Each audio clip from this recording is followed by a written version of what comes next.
అందరికీ నమస్కారం. నేను చదవబోతున్న కవిత శీర్షిక ఖాళీ సమాధి దళిత పునరుద్ధానం. ఖాళీ సమాధి దళిత పునరుద్ధానం. ఈస్టర్ ఉదయం సమాధి రాయి దొర్లించినప్పుడు లోపల క్రీస్తు లేడు. ఈస్టర్ ఉదయం సమాధి రాయి దొర్లించినప్పుడు లోపల క్రీస్తు లేడు. ఖాళీ సమాధి ఉంది. అందులో కొన్ని రేషన్ కార్డులు, ఎస్సీ సర్టిఫికేట్ల బూడిద కుప్పలు, కాలిపోయిన గుర్తింపుల మౌనం ఉంది.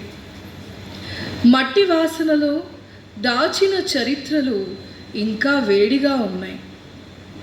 యేసు గాయాల నుండి ఇప్పుడు నీలిరంగు కాంతి వెదజల్లుతోంది. అది ఆకాశానిదో సముద్రానిదో కాదు, వేల సంవత్సరాలుగా గొంతు నొక్కివేయబడ్డ ప్రజల సమానత్వం కోసం నిలబడ్డ విప్లవానిది. ఆ కాంతి నేలను తాకగానే దళితవాడల్లోని ఎండిపోయిన బావుల్లో మళ్ళీ నీరు ఉబికి వస్తోంది. ఆ నీరు తాగిన పెదవులు మొదటిసారి తమ పేర్లను కొత్తగా పలుకుతున్నాయి. ఊరి బయట నెట్టివేయబడ్డ పేర్లే లేని గొంతులు అస్తిత్వ ప్రకటనగా పేర్లనే మార్చుకున్నాయి.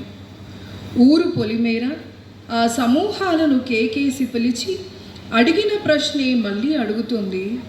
నువ్వు క్రైస్తవుడివి కాదా? నీకు రిజర్వేషన్ లేదా? ఎందుకు?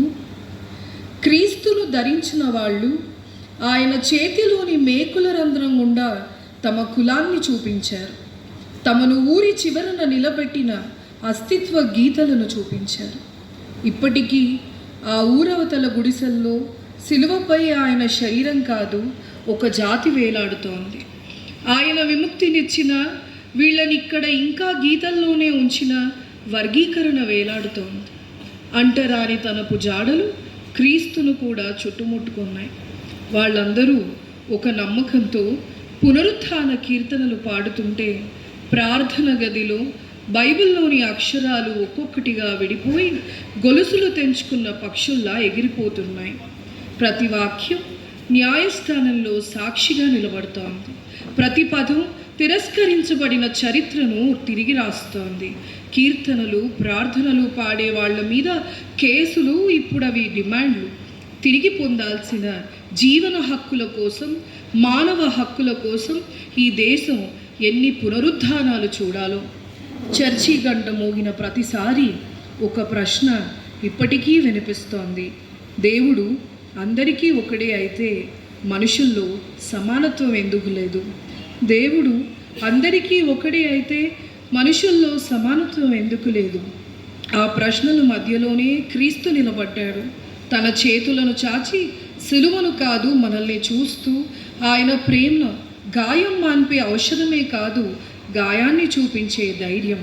ఆయన పునరుద్ధానం ఒంటరి అద్భుతం కాదు, ప్రతి అణిచివేయబడ్డ మనిషి లేచి నిలబడే పిలుపు.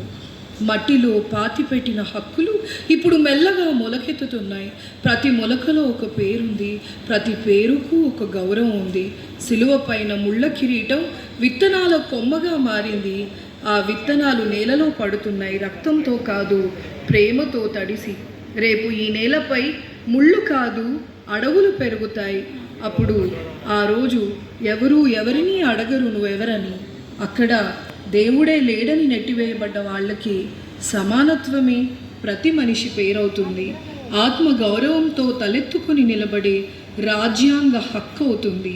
అదే పునరుత్థానం, అదే మరణాన్ని జయించటం. అదే పునరుత్థానం, అదే మరణాన్ని జయించటం. Thank you.